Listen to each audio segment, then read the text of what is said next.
Kabbalists have been arguing for centuries over whether the Tree of Life has 10 spheres or 12, and the difference isn't just academic, it completely changes how you understand the structure of reality. So here's the controversy. The traditional Kabbalistic Tree of Life has 10 spheres called sefirot, but there's an alternative system called the kathara grid, or 12-sphere Tree of Life, that adds da'ath in the middle and a hidden sphere above kathara, and proponents claim that this is the original, uncorrupted version.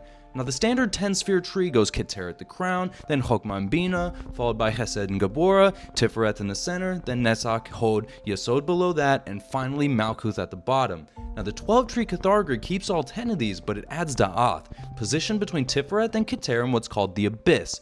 This is the sphere of knowledge and ego death, where individual consciousness dissolves. Traditional Kabbalah calls da'ath the non-sephira. It's more of an intersection point and not quite an actual sphere. But kathara teachings say it's absolutely real and was deliberately hidden or removed.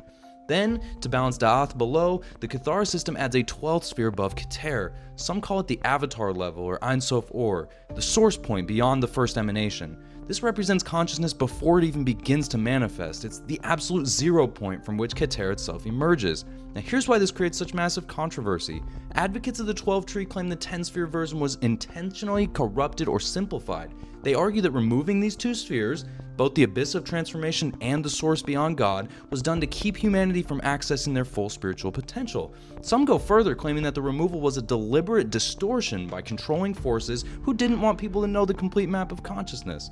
Now, traditional Kabbalists consider this absolutely false. They point out that Jewish Kabbalah has used 10 spheres for over 800 years, it was codified in the Zohar and earlier texts, and they believe that the number 10 is sacred because there's 10 utterances of creation, 10 commandments, and 10 trials of Abraham. Da'ath does appear in Kabbalistic texts, but explicitly as a conjunction point where chokmah and bina meet, not as an 11th sphere. And there's nothing above kathara except the three veils of negative existence, Ein, Ein Sof, and Ein Sof Or, which are not themselves sefirot and cannot be mapped as spheres. But kathara proponents argue the 12 tree reflects actual human energy anatomy. They claim that humans have 12 primary energy centers or dimensional access points, and that the 10 tree only maps 10 of them, leaving two critical ones, both the heart-abyss transition and the crown-source connection, completely unaddressed. Now they say this is why traditional Kabbalah feels incomplete to some practitioners. The kathara grid gained popularity through New Age and alternative spirituality movements, particularly in systems that blend Kabbalah with sacred geometry, DNA activation theories, and multidimensional consciousness models. Critics say this is exactly the problem. It's a modern invention that borrows Kabbalistic language but isn't actually Kabbalah at all.